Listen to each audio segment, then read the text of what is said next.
Here I have the new Audi A8, and I know what you're thinking. Is it as high-tech as a Mercedes S-Class or BMW 7 Series? The new A8 starts at £69,000 or £73,000 for the long wheelbase version. So, does it have the wow factor to match its price tag? There's no mistaking that this car is an Audi A8, but the Audi grille's got even bigger. It's almost like the car's wearing huge dental braces. This one has got matrix LED headlamps with laser lighting for super high beam. As you move down the side, it's not quite so imposing, it's just a bit slab-like. I do like this though, the way you have these pronounced haunches at the rear. These bulges are a bit like those that you had on the old Quattro rally car. For me though, the best angle on this car is the rear. I do love the back end of it. This light strip reminds me of that on a Porsche Carrera 4S. It is very smart, the back end, it looks lovely.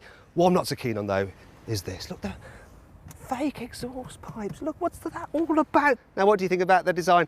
Click up there to vote. Do you prefer the look of this, Mercedes S-Class or BMW 7 Series? While the exterior design may divide opinion, there can be no debating the A8's cabin. The interior quality on this car is just on another level. It's amazing. The materials are lovely. The leather's gorgeous. I really, really like this open pore wood as well. It's just classy. I also like the way that they've integrated the touchscreen into the dash area as well. Now, more on that later, but there is one problem with it, is that there's lots of shiny areas which pick up fingerprints, so you're going to be constantly wiping this car down to clean it. One thing I like is this. It's got Jaguar style air vents, so they open up when you turn the car on, and the air vent moves forward like that, so it's flush with the dash. It looks lovely. I also like the fact that you can control the actual airflow by these touch sensitive buttons. It's the attention to detail. It's incredible. What's also incredible is some of the new technology you will be able to get with the car. Automatic parking systems are nothing new, but this A8 takes it to another level. So I'm going to engage the system by pressing the auto park button, and the car will scan spaces on my right, and it can look for bay parking and parallel parking. Now, what I do is press this Audi AI button down here. I don't have to touch the throttle or the brakes. I do it all with this button, and I have to keep it pressed down to prove that I'm still here. And then the car does it all for me.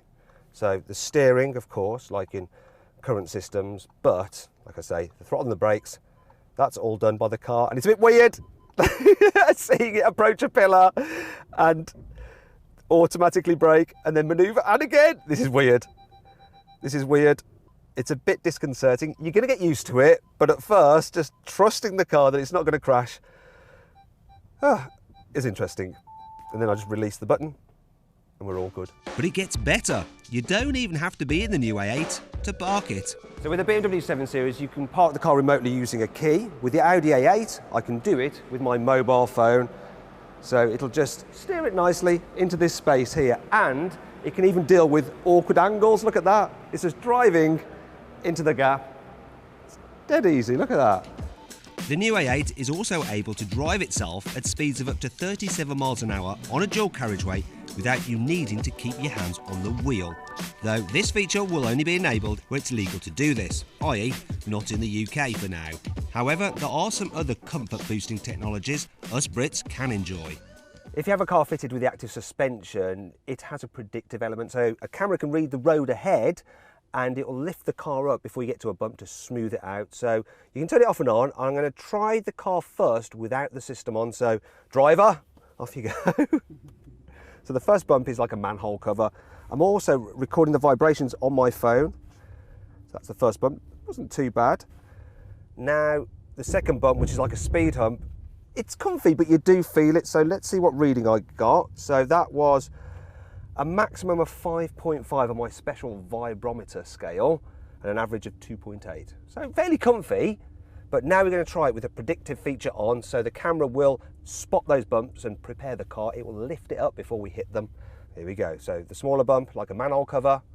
Now, for me, I did not feel that at all. I did not feel it. It was like it wasn't there. Bigger bump. I felt it a little bit. I felt it like the manhole cover in the predictive system off mode. So let's see what this says, the vibrometer. It doesn't lie. So the vibrometer says the maximum was 5.1 and the average, it was 2.6. So I could feel it, and so could the vibratometer in my phone. The system uses an electric motor at each corner, working in conjunction with the standard fit adaptive air suspension. These motors can lift a wheel up or push it down independently, almost instantly to respond to bumps, and stop the car from pitching and diving under acceleration and braking. However, they also have another use. Now I'm going to try out Audi's new side protection collision system. So if you have the Audi AI active suspension, let's say you're parked or pulling out across a junction and someone hits you from the side. The danger is that they're going to come through the door, which is the weakest part of the car.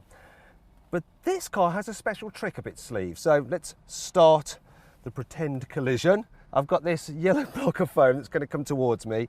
There is a glass panel between me and the foam so that it doesn't damage the car, and you'll see what the car does. So here comes a pretend vehicle. Oh no, I'm about to be smashed into. I'm in trouble. Did you see that?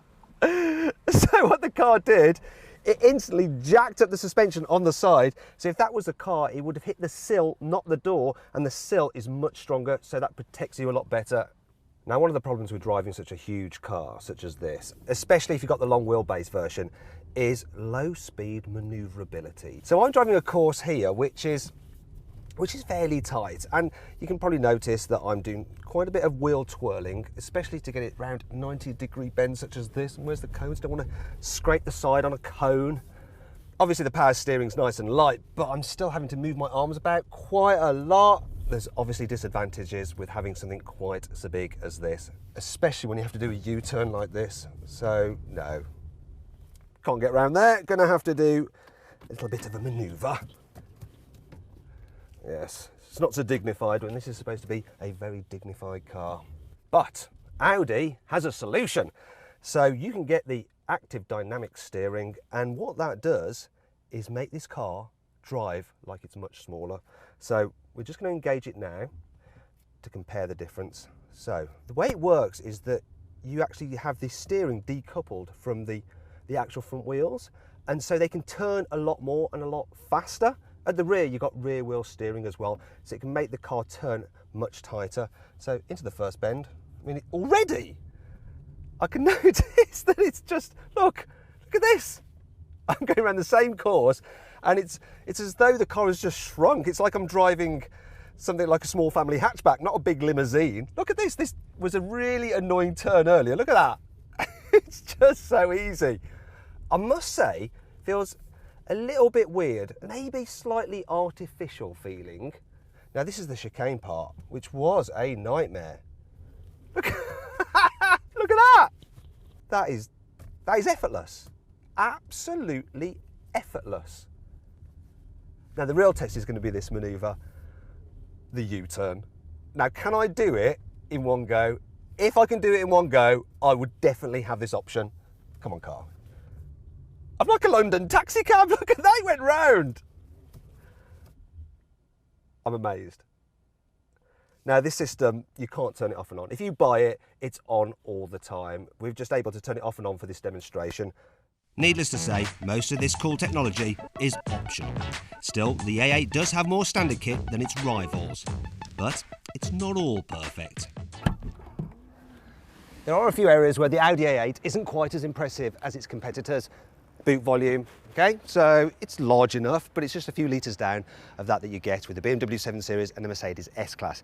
Then there's the weight. It's heavier than both those cars by a small amount. This long wheelbase version weighs in at 2 tonnes. This lardy weight isn't the only issue I have with the A8. Now there is one thing I'm really worried about with this car, and that's the fact that Audi has ditched the swivel wheel to control the infotainment system and gone for a touchscreen, and there's 2 of them. Let's see what it's like to use when you're driving, because that's what matters, and that's where touchscreens are a bit of a problem. But okay, let's see if I can do it. So when I press a button, you do get a click sound, and it vibrates slightly like your mobile phone does, so you do know that you pressed the right button that you wanted. But I'm still feeling that I'm taking my eyes off the road a little bit too much. Once again, if I want to use the heating controls, which are located down here, I have to just, You can probably see my eyes are off the road a bit too much. You just got to move your finger in 3 dimensions, whereas if you've got hold of a wheel, you can just do it in 2, and it's easier, but there is a solution. So the voice commands in this car are pretty good, so I can control the ventilation system using those. So, set temperature. What temperature would you like to set? 25 degrees. I'll increase the temperature to 25.0. Oh, she can do decimal places. Okay, let's try another thing. Find restaurants. Use the sat nav. Sorry, I couldn't find any matches for this category. I just don't think you tried hard enough, love. Let's try something else. In fact, let's set temperature. It's getting too hot. I'll search for walk along the route. Okay, Sorry, I couldn't find any matches for this category. So it kind of works, Say another special. but it's not that great. Cancel. I'll search for Cancel. the works along. Go away now. I'll be switching That's enough to of that. S mode now.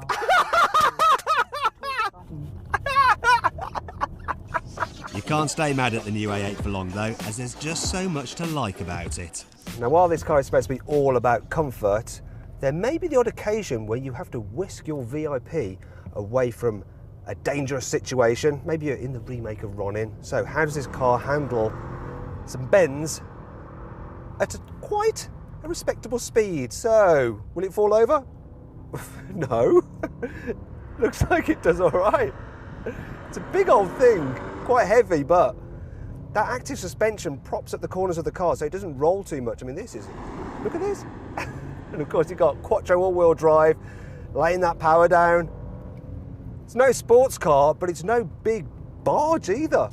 From launch, UK bars will be able to choose from a 3-litre diesel and 3-litre petrol A8, but sadly, not what I have here.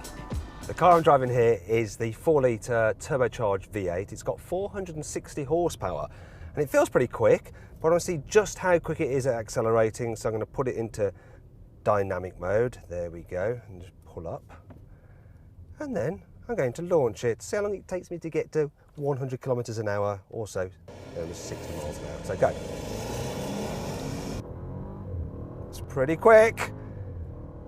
And that's the 60. Woo! Effortless. This luxury limousine did 0 to 60 in just 5 seconds dead. But really, this car isn't designed to be a drag racer. Cars like this are just as much about being driven in as they are driving them. So what's the AA like in the back? Well, this being the long wheelbase version, it's pretty nice. And I've got lots of toys that I can play with. So down here I've got this little iPad thing, and I can control things such as the seats, the lights, and we actually have matrix lights in the back, which means that I can move the spotlight from there around, say if I want to read something in the dark. It's really quite clever. Other things I can do here is mess around with the blind, so I can choose which blind I want to raise or lower, so I can raise the blind, keep the sun off, bit of extra privacy.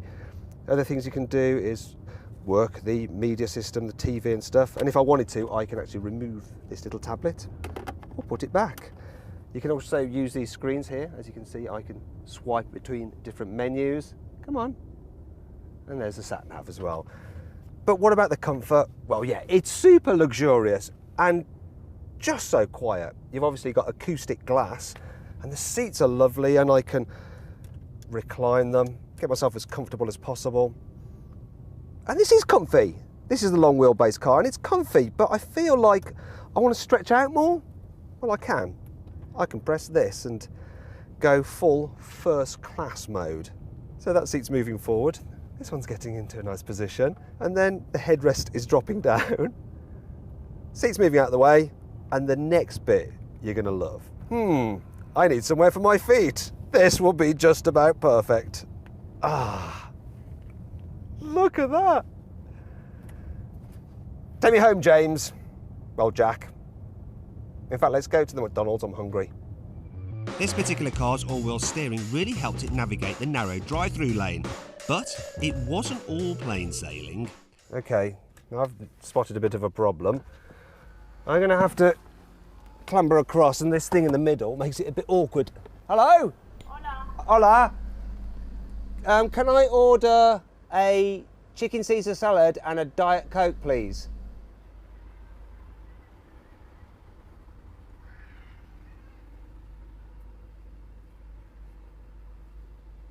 I'm having to wait. If you've got an Audi A8 long wheelbase, you're probably not used to waiting, especially not for a McDonald's. Gracias. Gracias.